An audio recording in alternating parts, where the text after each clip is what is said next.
आदिकालीन साहित्य की परिस्थितियां एवं प्रवृत्तियां। इसके अंदर हमने प्रस्तावना, आदिकालीन साहित्य की पृष्ठभूमि, परिस्थितियां, राजनीतिक परिस्थितियां, सामाजिक परिस्थितियां, धार्मिक परिस्थितियां, इनके बारे में हम भाग 1 के अंदर पढ़ चुके हैं और आज हम पार्ट 2 वाला वीडियो बना रहे हैं। उसके अंदर हम पढ़ेंगे कलात्मक व साहित्यिक परिस्थितियां, आदिकालीन साहित्य की विभिन्न धाराएं, धाराओं के अंदर जैन काव्य धारा, सिद्ध काव्य धारा।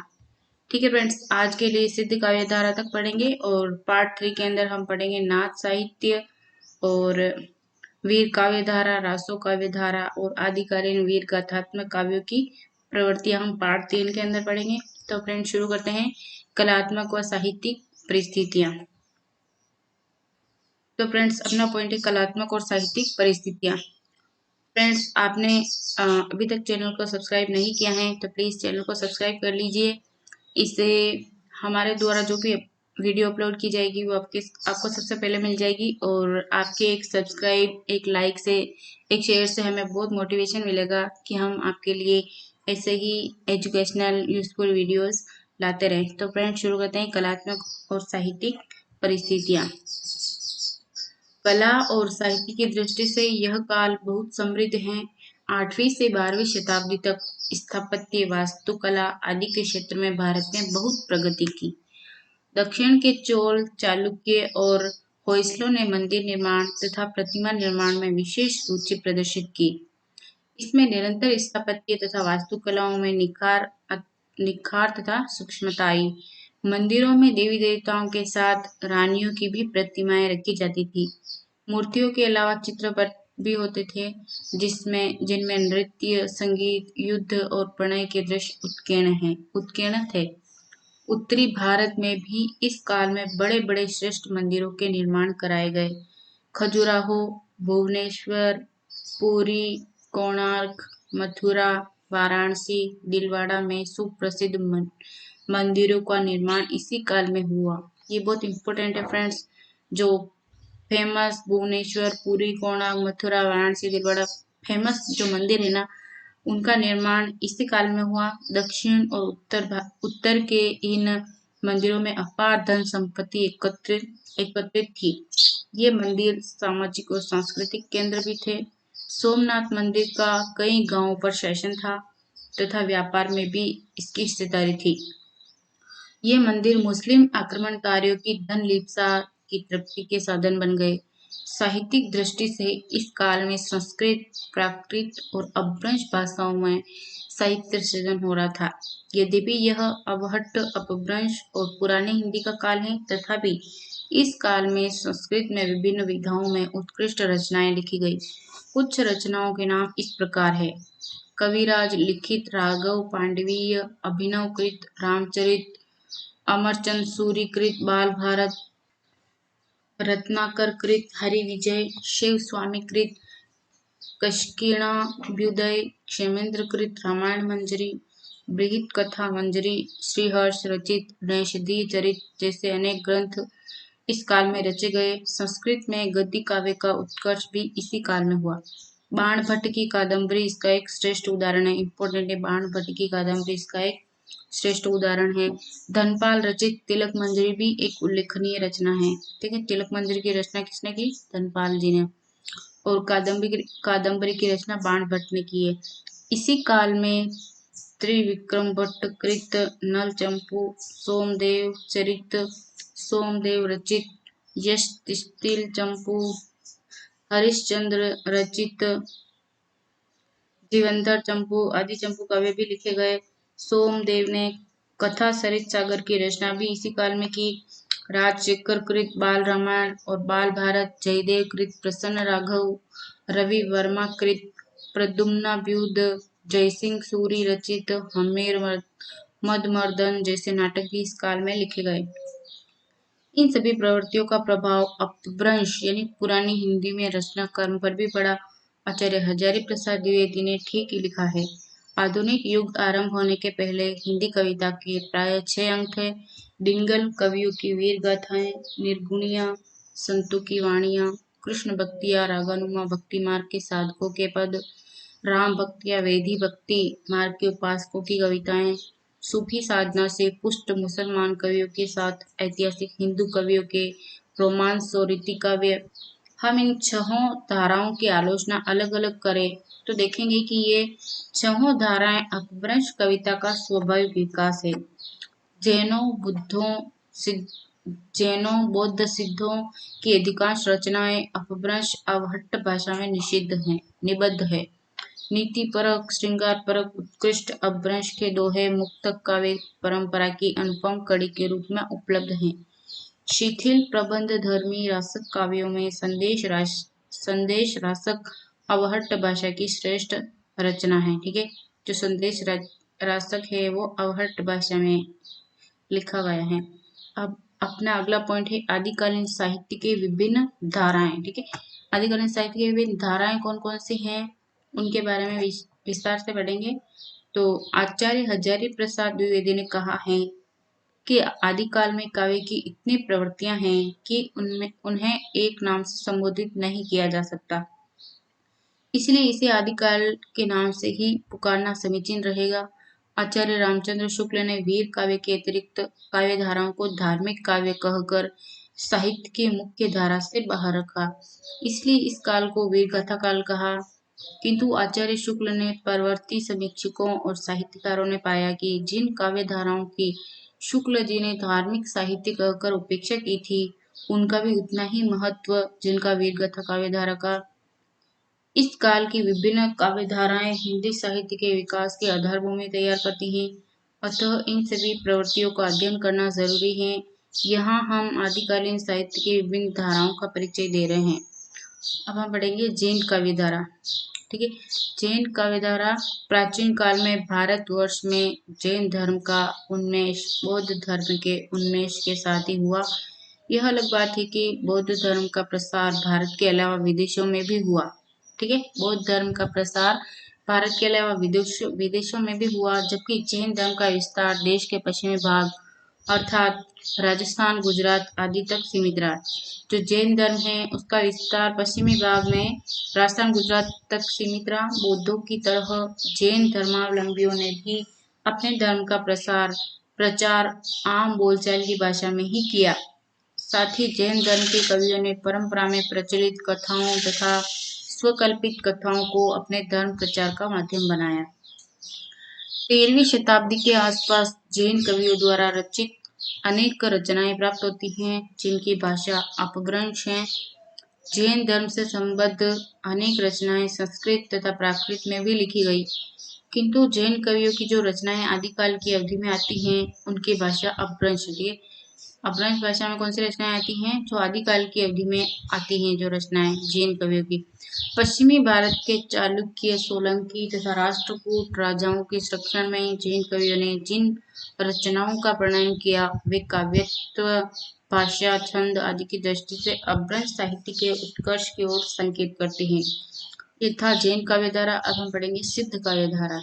सामान्यतः सिद्ध शब्द का प्रयोग योग साधना में निष्णात, अलौकिक शक्तियों से संपन्न तथा अति प्राकृतिक और चमत्कारिक गुणों से युक्त व्यक्ति के लिए किया जाता है। ठीक है, सिद्ध शब्द का प्रयोग जिसको इन सभी के अंदर सिद्धि हासिल हो तो सिद्ध शब्द का इन सभी अर्थों में प्रयोग किया जाता है। किंतु हिंदी साहित्य के इतिहास में सिद्ध शब्द बौद्ध धर्म की ही एक विकृत शाखा वज्रयान से संबंधित योगियों के लिए रूढ़ हो गया। ठीक है, हिंदी साहित्य के इतिहास में सिद्ध शब्द का जो प्रयोग है वो बौद्ध धर्म की ही एक विकृत शाखा वज्रयान संबंधित योगियों के लिए रूढ़ हो गया। वैदिक कर्मकांड की जटिलता और रूढ़िवादिता और उसमें निहित हिंसा के विरुद्ध 6ठी शताब्दी ईसा पूर्व में बौद्ध धर्म का उदय हुआ, जिसने बहुत जल्दी एक जन आंदोलन का रूप ले लिया। इसके मानवता परक सिद्धांतों की लोकप्रियता के कारण यह धर्म 2 अखाड़ों में बंट गया है, हीनयान और महायान। ठीक है, महायान और हीनयान। महायान बौद्ध धर्म की आधारभूत मान्यताओं स्थापनाओं पर बल देता रहा तथा व्यावहारिक, सहज और सरल जीवन अपनाने को प्रधानता देता रहा, जबकि हीनयान में ज्ञानार्जन, पांडित्य, व्रत, नियम, तप, विरक्ति जैसे तत्वों पर अधिक बल दिया गया। ठीक है, ये हीनयान और महायान में अंतर है। धीरे धीरे हीनयान विरक्तों और सन्यासियों का संप्रदाय बन गया। जबकि महायान गृहस्थ, विरक्त, ऊंच नीच, छोटे बड़े सभी का धर्म बना रहा। बौद्ध धर्म की इन दोनों खेमों के बीच मतभेद होते गए और गुप्त नरेशों की वैष्णव धर्म के प्रति गहरी आस्था ने बौद्ध धर्म को राज्याश्रय से दूर कर दिया। साथ ही 8वीं-9वीं शताब्दी में शंकराचार्य और कुमारिल भट्ट के बौद्ध धर्म विरोधी प्रखर अभियान ने भारत में इस धर्म की जड़ें हिला दी। इस स्थिति में अपना योग साधनाओं अस्तित्व बनाए रखने के लिए बौद्ध धर्म के अनुयायियों ने जंत्र मंत्र तंत्र की सिद्धियों तथा चमत्कारिक का सहारा लेना आरंभ कर दिया। इन सिद्धियों का कोई सुदृढ़ सैद्धांतिक आधार नहीं था। अतः धीरे धीरे मांस भक्षण, मदिरा सेवन, उन्मुक्त यौनाचार जैसे पतनशील तत्व इस धर्म में आते गए। 400 ईस्वी के लगभग महायान की एक अन्य शाखा मंत्रयान का विकास हुआ। ठीक है, ये बहुत इंपॉर्टेंट है। 400 ईस्वी के लगभग महायान की एक अन्य शाखा मंत्रयान का विकास हुआ, जिसमें योग और तंत्र दोनों को स्थान दिया गया। यह शाखा न भोगवाद पर बल देती थी, न तांत्रिक साधनाओं पर। आगे चलकर वज्रयान, सहजयान, तंत्रयान जैसे संप्रदाय मंत्रयान से ही विकसित हुए। हिंदी सिद्ध कवियों का संबंध बौद्ध धर्म की वज्रयान शाखा के सिद्धों की साधना जंत्र मंत्र, डाकिनी शाकिनी, मध्य, मैथुन तथा समाधि में भटक कर रह गई। बुद्ध को ईश्वर मानकर पूजा जाने लगा तथा वज्रयान तक पहुंचते पहुंचते सिद्धों का एकमात्र लक्ष्य मंत्रों की सिद्धि रह गया। आदिकालीन साहित्य में सिद्ध कवियों की रचनाओं का विशेष महत्व है, क्योंकि सिद्ध कवि सामान्य जनजीवन से जुड़े हुए थे। अतः उनकी रचनाओं में तत्कालीन सामंती संस्कृति के प्रति विरोध का स्वर मिलता है। ठीक है, ये था जैन काव्य धारा और सिद्ध काव्य धारा। अब हम पढ़ेंगे नाथ साहित्य। ठीक है, नाथ काव्य धारा है नाथ साहित्य। नाथ संप्रदाय का उद्भव बौद्ध धर्म के वज्रयानी परंपरा से हुआ। ये वेरी इंपॉर्टेंट है। नाथ संप्रदाय का उद्भव बौद्ध धर्म की वज्रयानी परंपरा से हुआ। वज्रयानी सिद्धों की सहज साधना के साथ शैव मत की मान्यताओं को मिलाने से नाथ पंथ विकसित हुआ।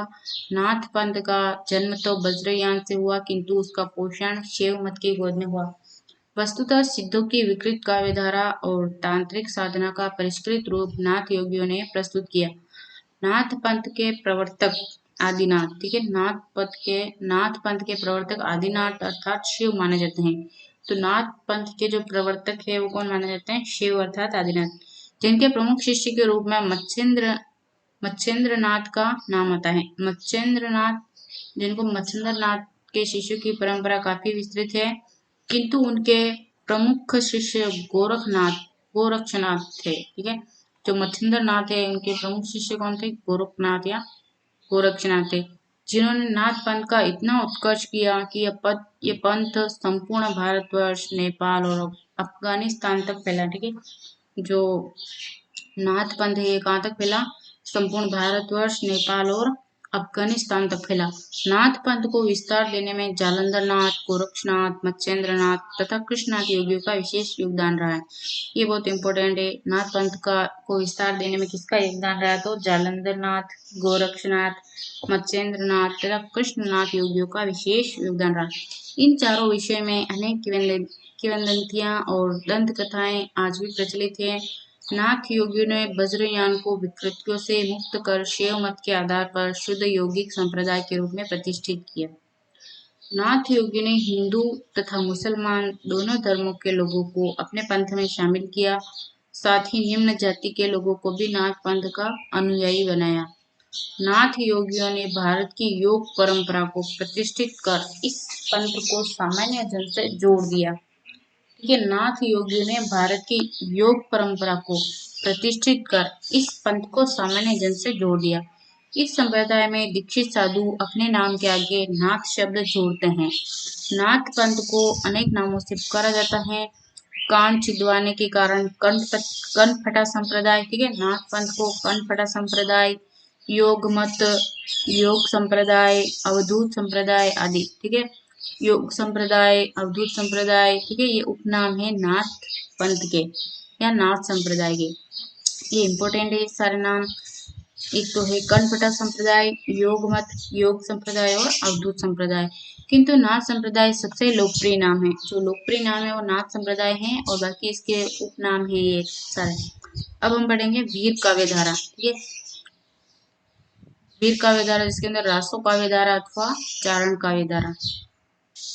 आचार्य रामचंद्र शुक्ल ने आदिकाल को वीरगाथा काल नाम दिया था। ठीक है, इंपॉर्टेंट है। आचार्य रामचंद्र शुक्ल ने आदिकाल को क्या नाम दिया है? वीरगाथा काल, क्योंकि उनके अनुसार इस काल में वीर गाथात्मक ग्रंथों की प्रचुरता थी। ठीक है, आचार्य शुक्ल के अनुसार वीर गाथात्मक ग्रंथों की प्रचुरता थी, इसलिए इन्होंने आदिकाल को वीर गाथा काल नाम दिया। वीर गाथात्मक काव्य में इतर इस काल के साहित्य को शुक्ल जी ने धार्मिक या सांप्रदायिक साहित्य कहकर अलग रख दिया। उन्होंने हिंदी साहित्य का इतिहास ग्रंथ में स्पष्ट रूप से लिखा। ठीक है, हिंदी साहित्य का इतिहास ये ग्रंथ है इनका आचार्य रामचंद्र शुक्ल जी का। ठीक है, उसमें इन्होंने स्पष्ट रूप से लिखा है कि आदिकाल का नाम मैंने वीर गाथा काल रखा है।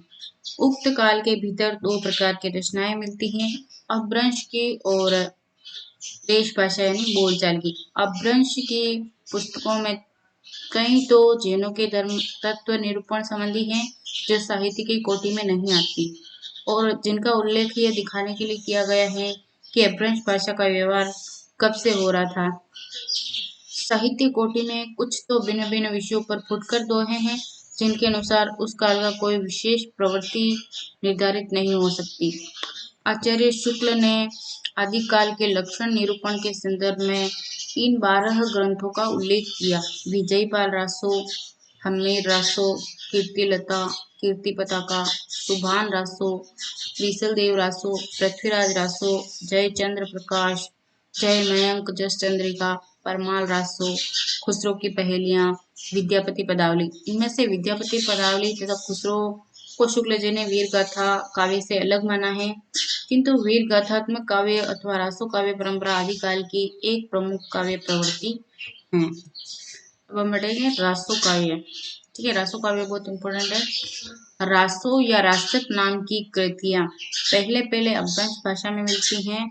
रासो शब्द की व्युत्पत्ति जिन शब्दों से मानी गई है उनमें राजसूय, रसायन, रहस्य, रसिक, रास या रासक आदि प्रमुख है। बहुत इंपॉर्टेंट है, पूछा जाता है एग्जाम में। ठीक है, संस्कृत साहित्य में 18 उपरूपकों में नाट्य रासक गीत भेद हैं। अपभ्रंश काव्य में रासो कहे जाने वाले गीत नृत्य परंपरा के रासो काव्यों का संबंध भी इसी नाट्य रासक से रहा होगा। डॉक्टर माता प्रसाद गुप्त ने इसी दृष्टि से लिखा है, इस धारा की कृतियां विशेष अवसरों पर या पर्वों पर नृत्य वाद्य आदि के साथ गाई ही नहीं जाती थी, कभी कभी अभिनीत भी होती थी। इस तथ्य के प्रमाण पर्याप्त मात्रा में मिलते हैं और इन कृतियों में प्रायः इनके गाए जाने और नृत्य के साथ प्रस्तुत किए जाने का महात्म्य भी ग्रंथार्थ में कहा गया है। इस परंपरा की कृतियों के लिए रासक, रास, रासो, रासा कई प्रकार के नाम मिलते हैं। इन विभिन्न नामों में तात्विक रूप से कोई भेद नहीं है। अपभ्रंश काव्य परंपरा में रासा एक छंद का नाम भी है। विरहांक के अनुसार जिन रचनाओं में अडिल्ला, दोहा, धंता, रड्डा और डोसा छंद बहुतायत से मिलते हों उससे रासक काव्य कहते हैं। ठीक है, रासक काव्य जिनमें छंद मिलते हैं ज्यादा मात्रा में तो उनको रासक काव्य कहते हैं। डॉक्टर माता प्रसाद गुप्त ने इस विषय में लिखा है, यह रासक गीत नृत्य अभिनय द्वारा प्रस्तुत न होकर भाषित मात्र ही होता था। इस परंपरा की सबसे प्रमुख प्राचीन रचना संदेश रास्तक में एक स्थान पर नगर वर्णन के प्रसंग में जो कहूँ बहु रुवीण वद्दौ रास्तक भाषियौ कहा गया है, वह इसी परंपरा के बहु यानी विविध रूप निषिद्ध रूपक छंद रासक के भाषित होने के संबंध में है। रासो काव्य के विषय की चर्चा करते हुए वे लिखते हैं, रासो काव्य में विषय वस्तु, रस, शैली आदि का कोई प्रतिबंध नहीं है। उनके विषय धार्मिक भी हैं और लौकिक भी। जहाँ एक और शांत रस ही एकमात्र रस है, वहीं दूसरी ओर वीर और श्रृंगार भी अंगी रस हैं। रचनाएं एक और कथानक का विकास करती हैं तो दूसरी ओर कोई कथानक उनमें है ही है। तो कभी कभी कल्पित है। कोई रचनाएं 100 से 125 पंक्तियों की हैं तो कोई 5,000 नहीं 50,000 पंक्तियों की, ठीक है। कोई रचना तो 100 से 125 पंक्तियों की है तो कोई 50,000 पंक्तियों की है। किंतु आदिकालीन जिन ग्रंथों के लिए रसो शब्द रूढ़ हो गया उनमें प्रमुख कृतियां इस प्रकार हैं। चंद्रबरदाई कृत पृथ्वीराज रासो, मेरुतुंग कृत प्रबंध चिंतामणि, अब्दुल रहमान कृत संदेश रासक, ठीक है। संदेश रासक की रचना अब्दुल रहमान ने की है। वरहा भट्टकृत हमीर रासो, कल्हण कृत बुद्धि रासो, जगनी कृत परमाल रासो, नलसिंह कृत विजयपाल रासो, माधवदास चारण कृत राम रासो, दयाल कविकृत राणा रासो, कुंभकर्ण कृत रतन रासो, नियामत खां आन कृत कायम रासो, राव डूंगर सी कृत शत्रुसाल रासो, कीर्ति सुंदर कृत मांकड़ रासो। इसमें मतकूण खटमल का चरित्र वर्णित है। जोधराज कृत हम्मेर रासो, गिरिधर चारण कृत संगत सिंह रासो, दलपति कृत कुमार रासो इत्यादि। ये सारे बहुत इंपॉर्टेंट है। इनके रचनाकार या रचनाओं के बारे में क्वेश्चन आते हैं तो बहुत इंपॉर्टेंट है सब। इन्हीं ग्रंथों को वीर गाथात्मक काव्य, वीर काव्य, चारण काव्य कहते हैं। इनके आधार पर ही वीर काव्य धारा की विशेषताएं समझी जा सकती हैं। तो फ्रेंड्स आज के लिए बस इतना ही। आदिकालीन साहित्य की परिस्थितियां एवं प्रवृत्तियां पार्ट 1 और पार्ट 2 हम पढ़ चुके हैं, और पार्ट 3 के अंदर हम जो बचे हुए पॉइंट है उनको पढ़ेंगे, जिसके अंदर आदिकालीन वीर गाथात्मक काव्यों की प्रवृत्तियों को हम पढ़ेंगे। आज हमने रासो काव्य तक पढ़ लिया है, और पार्ट 3 के अंदर हम आदिकालीन वीर गाथात्मक काव्यों की प्रवृत्तियों को पढ़ेंगे। तो फ्रेंड्स आपने अभी तक चैनल को सब्सक्राइब नहीं किया है तो प्लीज़ चैनल को सब्सक्राइब कर लीजिए, साथ ही लाइक के बटन को प्रेस कर दीजिए। और अगर आपको ये वीडियो अच्छा लगा हो, आपको यूज़फुल लगा हो, आपके लिए इम्पोर्टेंट हो, तो आपके दोस्तों में शेयर कीजिए। Thank you.